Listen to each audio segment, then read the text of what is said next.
So maybe another aspect of communication is transparency. That is a word that's kind of thrown around sometimes, but what does that mean to you, and how do you try to? For one, I want to make sure our investors have access to us, each one of the managing partners. So in every offer memorandum that we send out, we put our personal cell phone numbers in there so that if at any point in time an investor has a question about a property, whether they're in the deal or not, they can reach out to one of us. They can either email us, call us, text us. We try to be as accessible and as available as possible. And this is one of the things that I kind of consider as a red flag, actually, not a yellow flag. So a red flag is a no go, right? This means you don't invest.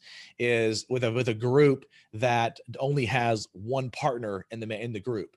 And the reason why it's important is because a friend of mine that I was in a mastermind with, and he had invested $200,000 into a project. He's in New York City. He invested in a project inside of Georgia.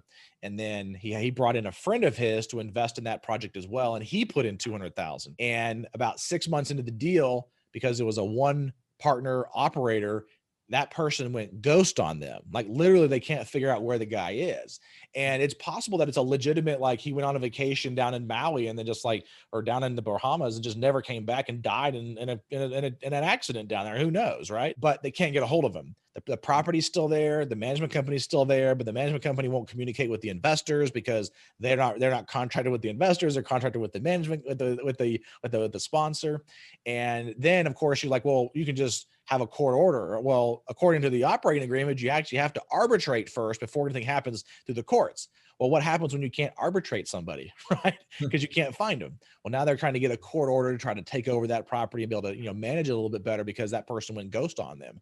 And so the reason why the reason I call it a red flag is that I will never invest passively with a group when there's only one operator, when there's only one partner in it. I want to make sure that there are multiple partners in that project so that I like to have at least two, but preferably three, because if one of them goes ghost on me, at least I can get access. I can call the other two, right? The Mhm. chances of three different partners and three different, locations of going ghost on me are going to be pretty low, right? Yeah. And so that's one thing that we do is to be able to make sure we have that transparency with our investors from that aspect of it, but also being able to release the financials on the properties that they're inside of and being able to ask for any documents that they want or anything that they want to see. They can come to the property, they can view things. There's a lot of things that we allow for our investors to do, obviously within certain guidelines. We're not just going to say, hey, all of you investors can go show up at the property and, ask for stuff.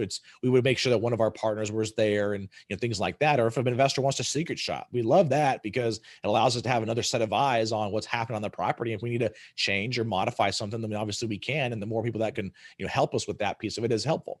Obviously, we don't want to bombard our properties and our staff on site with secret shoppers, but it happens occasionally. Like we maybe have a couple of investors that will want to do that, and we're more than happy to accommodate for that kind of stuff.